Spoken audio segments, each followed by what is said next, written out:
Yeni bir videodan daha herkese merhaba arkadaşlar. YouTube'a yaklaşık 2,5-3 aylık bir ara vermek zorunda kalmıştık. Şimdi size bunun sebebini göstereceğim. Arkamızda giriş kapımızı görüyorsunuz. Bugün sizle kış bahçemizi gezeceğiz. Hemen girişten başlamak istiyorum. 6,5 metre bir giriş kapımız var.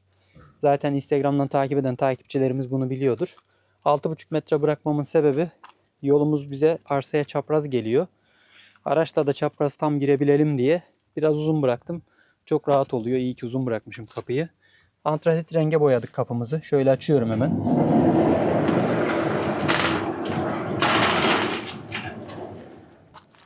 Burada bizi araç park alanı diye planladığımız bir alan karşılıyor. Araçla hemen buraya girip şurada konumlandıracağız aracı. Buraya kadar gelecek böyle. Ama öncesinde araç park yerini yapmadan önce şu kumları bir eritmemiz gerekiyor. Burada ince sıva kumu dediğimiz ve duvar örümünde de aynı şekilde kullandığımız kum ve beton için kullandığımız daha kalın kum var. İnce kumu burada eleyip gördüğünüz gibi duvardaki sıva işlemlerini yapıyoruz arkadaşlar. Biraz denedik babamla beraber. Instagram'da dediğim gibi arkadaşlar takip etti, gördüler. Kalan duvarları da aynı şekilde sıva yapacağız. Şu an şu üstte gördüğünüz harpuştaların son dökümünü yapıyorum. Karşıda gördüğünüz gibi kalıplar hala var. Bugün sonuncuları artık döktüm. Bu harpuştaları döktükten sonra ki inşallah bugün bitti. Artık yavaştan iç ve dış sıva işlemlerine geçiyorum. Tüm duvarı, bu gördüğünüz tüm duvarı iç ve dış olacak şekilde sıva yapacağız. Hem bu sayede şuradaki kum birikintisinden kurtulmuş olacağız. Hem de işimiz bitmiş olacak. Duvarımız 7 pirket yüksekliğinde.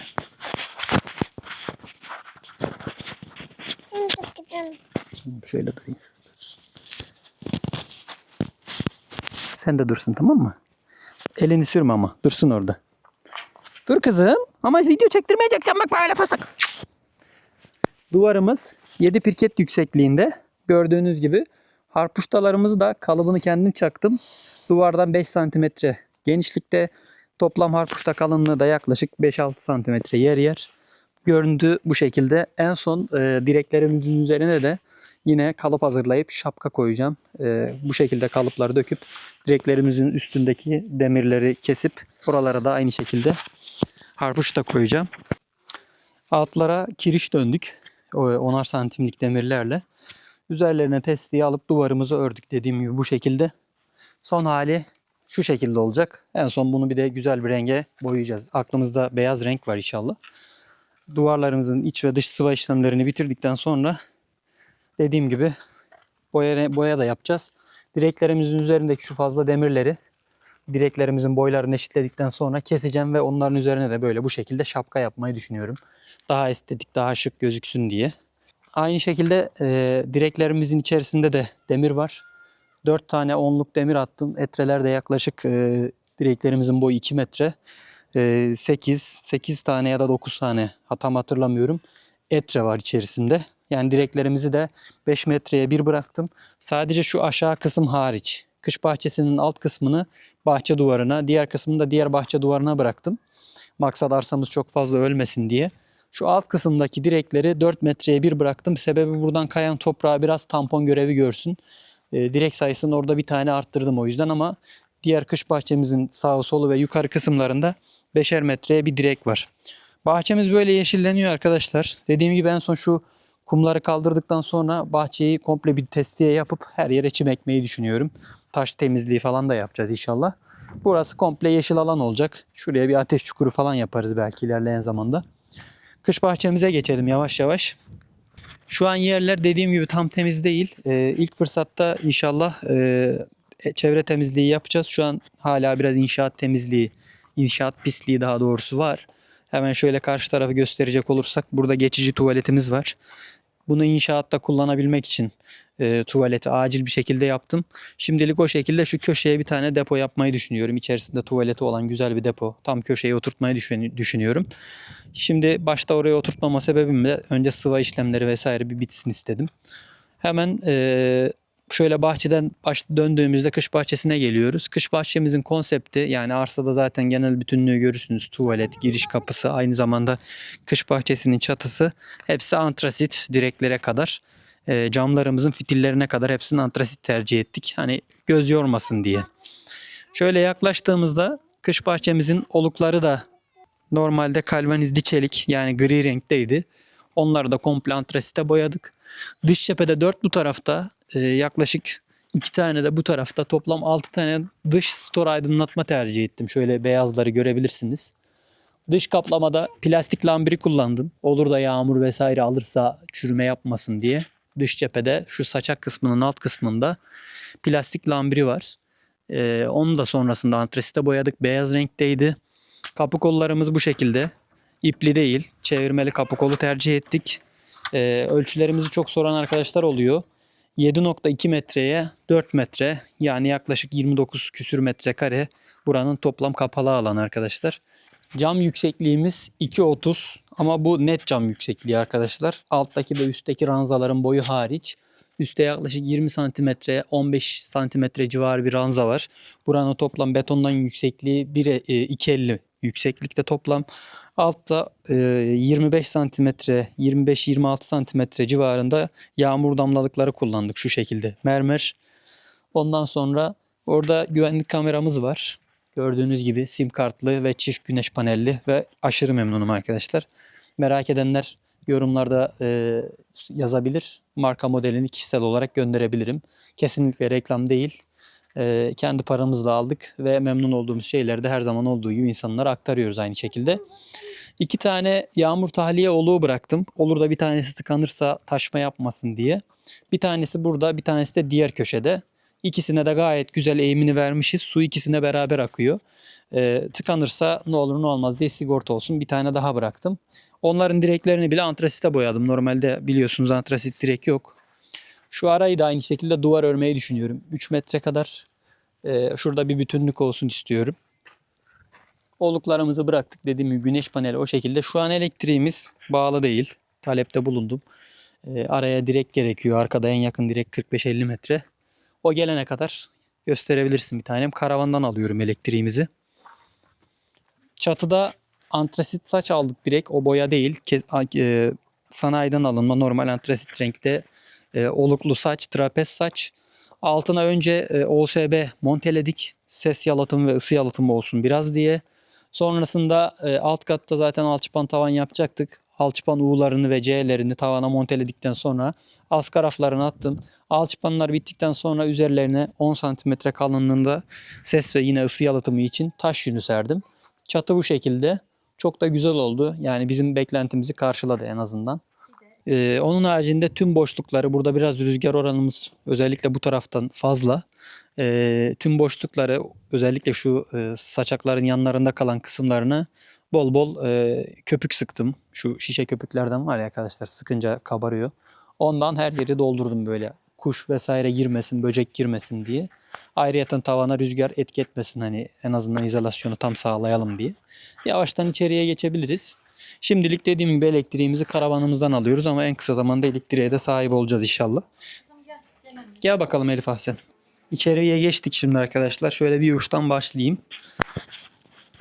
Kablolarımız var, elektrik kabloları. Elektrik kablolarını taşıyıcılarımız 10'a 10 5 milim kalınlığında profilden oluşuyor arkadaşlar.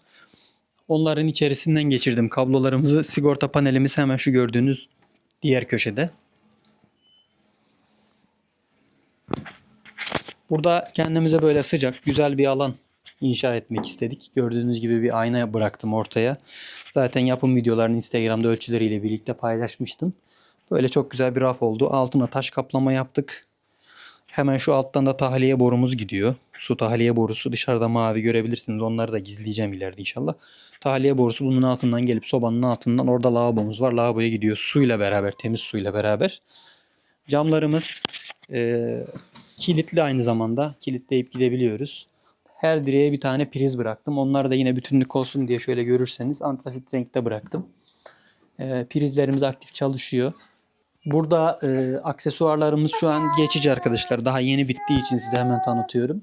Buraya çok güzel aksesuarlar yapacağız. Mesela şuraya örnek veriyorum. Bir tane cansız sarmaşık sarkıtmayı düşünüyoruz. Aynı şekilde bu tarafa da. Hani cama baktığınızda böyle yeşil güzel bir doku olsun diye. Cama baktığımızda arka taraftaki manzara da çok güzel bu arada. Hani güzel böyle şu an tam baharın yeşilliğiyle beraber efsane gözüküyor. Arka konseptimizde duvarın pürüzleri vesaire gözükmesin diye alçıpan kullandım. Alçıpanı monteledim. Alçıpanın üzerine yeşil bir tane boya uyguladık. 2 kat yaklaşık. Güzel bir arka fon oldu burada. Arkadaki yeşillikle beraber çok güzel bir derinlik kattı. Burada perdelerimiz var. Perdelerimizi 2 tane kullandık. Hani normal evde kullandığımız perdeler gibi. Çok bir esprisi yok. Burada bir L koltuğumuz var. Yine marka modelini merak edenler yorumlara yazabilir. Cevap veririz arkadaşlar. Gri renk tercih ettik. Hani çok canlı olup içeriği boğmasın diye. Biz bunu daha koltuğumuz yeni geldi. Ufak değişiklikler yapacağız. Örneğin renkli yastıklar vesaire diye. Bunlar kendi yastıkları orijinal. Ama biz koltuğu çok sevdik. Yatak olabiliyor. Şuraya kadar böyle bir yatak oluyor ve yani 3 kişi çok rahat yatılıyor arkadaşlar ve aşırı rahat. Kesinlikle tavsiye ederim almayı düşünenlere. Onun haricinde burada mercan model sobamız var. Döküm soba. Burada çift camlı sobamız var. Döküm soba. Alev bölümü ve fırın bölümü camlı. Üzerinde kendi termometresi var. İçerisi çift katlı. Buraya normal 6 kişilik güveç ve üzerine normal bir tepsi çok rahat sığıyor arkadaşlar. Onu net söyleyeyim.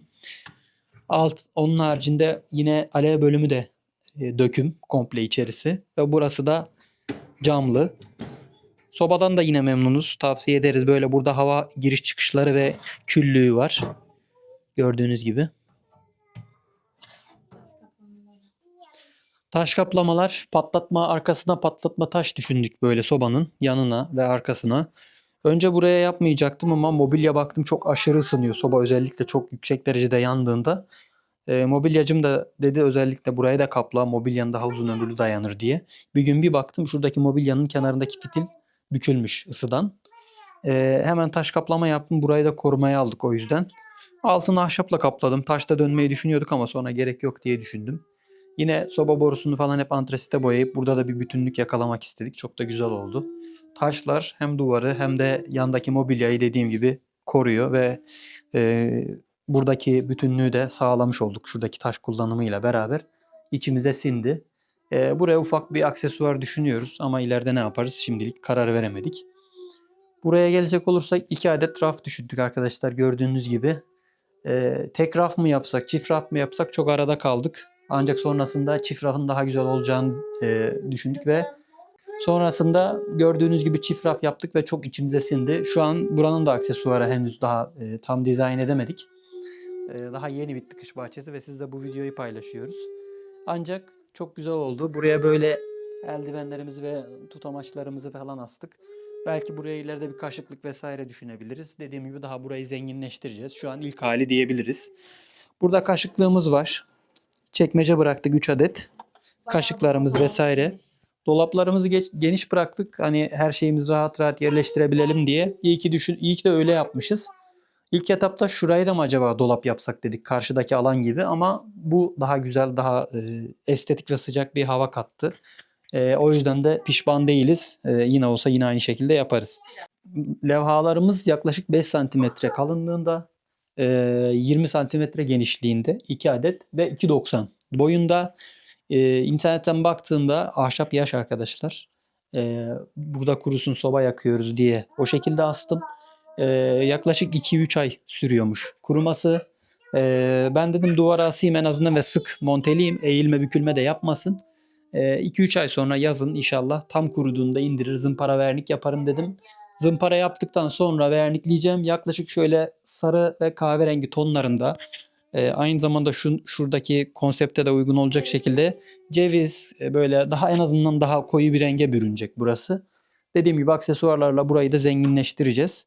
Burada dörtlü ocağımız var. İlk önce ocak takmayacaktık ama yazın falan çok rahat ederiz diye düşündük ve bizi ilk haftadan da iyi ki takmışız dedirtti. Çok ihtiyacımızı görüyor. Örnek veriyorum soba sönmüş oluyor çay yapacağız. Sürekli soba yakmak istemiyoruz. 2 dakikada mesela çayı tekrar ısıtabiliyoruz gibi gibi. Yemeklerimizi falan çok pratikleştirdi. Yaz aylarında daha çok işimize yarayacak. Kocaman sobayı yakmaktansa burası. Orta adamıza geçiyorum. Burada 3 adet bar sandalyesi tasarladık arkadaşlar. Hazır alacaktım ama baktım en azından burada da kendi dokunuşumuz olsun dedim. Şöyle aynı ahşaptan bir tane fazla aldım. 3 tane sandalye için. Sandalye ölçülerini de soran birkaç arkadaş olmuştu. 36'ya 42. Ahşapları da birer santim çıkıntılı yaptım. Sağdan soldan her yandan birer santim çıkıntılı. 2 tane ahşabı kesip zımparalayıp, bu ahşaplar da yaş olduğu için şu an vernikli değil, kurumasını bekliyorum. Böyle daire testereyle kesip alttan monteledim. Burada sonra sanayi tipi mat siyah boyaya boyadım arkadaşlar bunu. Burada ayak koyma yerimiz var. Şöyle göstereyim.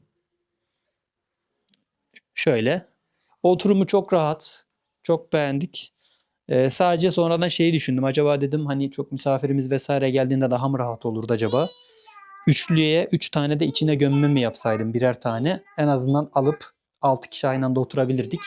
Bu da sonradan gelen bir fikir. Yapmayı düşünen arkadaşlar varsa buradan da böyle bir fikir vermiş olalım. Yani şu an olsa öyle yapardım sanırım. İçinde 3 tane de yavrusu olurdu. 6 kişi rahat rahat otururduk. Dediğim gibi bu şekilde ve bunu gömme yaptık arkadaşlar biraz içeriye. Mermerimiz yaklaşık 35 santim çıkıntısı var. Sandalyeleri tam yutsun diye şu şekilde. Güzel oldu. Bundan da memnunuz. Mermerimizin genişliği 95 santime 1.80 ve kalınlık da 3 santimetre arkadaşlar. Tezgahlarımız 2 santimetre, burası 3 santimetre. Üzerine çıkarız, işte ne bileyim ağır bir şey koyarız ya da ömrü daha uzun olsun diye bir tık kalın tercih ettim. Ağır ama ömürlük olsun istiyorum. Bir sebebi de mobilyadan çıkıntısı yaklaşık 15 santimetre. 2 santimetre belki dayanmayabilirdi. 15 santimetre çıkıntıyı ancak bu şekilde kaldırabiliriz dedik arkadaşlar. Mobilyalarımızı yan taraflara destekler verdik. Şu gördüğünüz gibi yanda dikmelerimiz var ekstra. Bunlar mermeri taşımada kolaylık sağlıyor. Direkt dolabın üzerine koymadık. Olur da yana yatma vesaire olmasın diye. Altta 2 tane normal bölme, bir tane de ortaya üçlü gördüğünüz gibi çekmece bıraktık. Burada yine ihtiyacımız olan işte baharatlardır vesaire, herhangi bir ihtiyacımızı koymak için aynı şekilde kullandık. Burada da yaklaşık bir 8 santimetre dolaptan çıkıntımız var. Dediğim gibi 2 taraflı da aslında sandalye koyup çok rahat yemek ya da çay yapılabiliyor. Hemen üst tarafta da gördüğünüz gibi böyle üçlü yemek masasını aydınlatacak şekilde bir tane lamba tasarladık.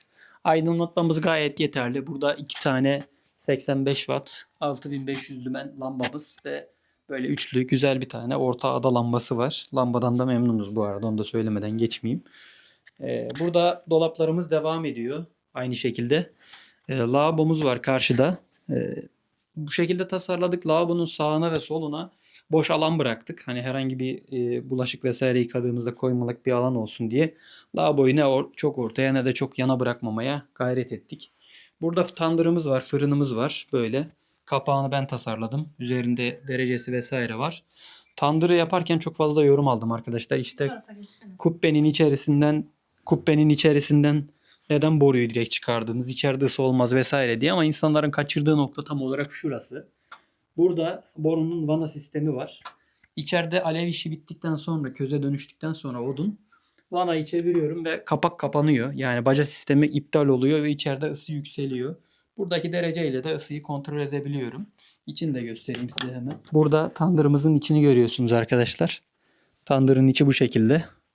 1.20 genişliğinde tandırımızın yarıçapı. Geçen gün denedik, gayet güzel. Herhangi bir problem yok.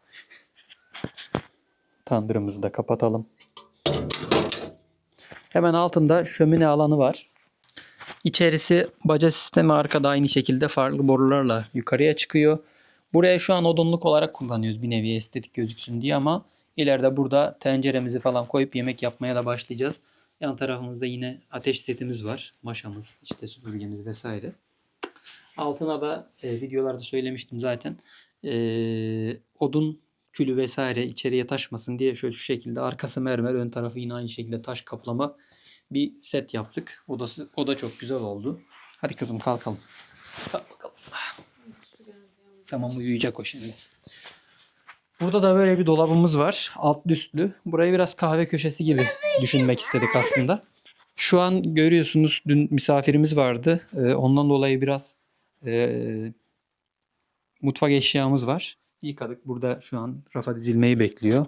Dün akşam ilk misafirlerimizi ağırladık bu arada. Burada bir dolabımız var. Altlı üstlü.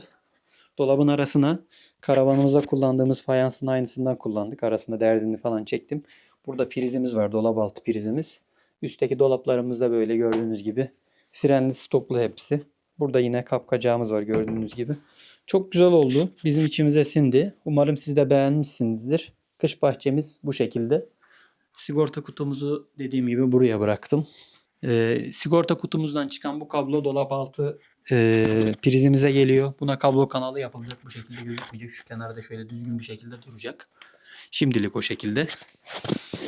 Kış bahçemiz bu şekilde arkadaşlar. Allah izin verirse inşallah burada vakit geçirmeye ve sizinle de bunları paylaşmaya zaman geçtikçe daha çok özen göstereceğiz.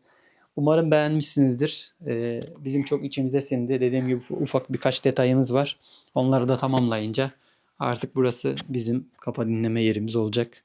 Sonraki bölümlerde görüşürüz. En kısa zamanda karavanımızla yollarda olacağız. Allah'a ısmarladık. Bizi takip etmeyi, videomuzu beğenmeyi ve fikirlerinizi yorumlar kısmında belirtmeyi unutmayın. Bay bay yap kızım.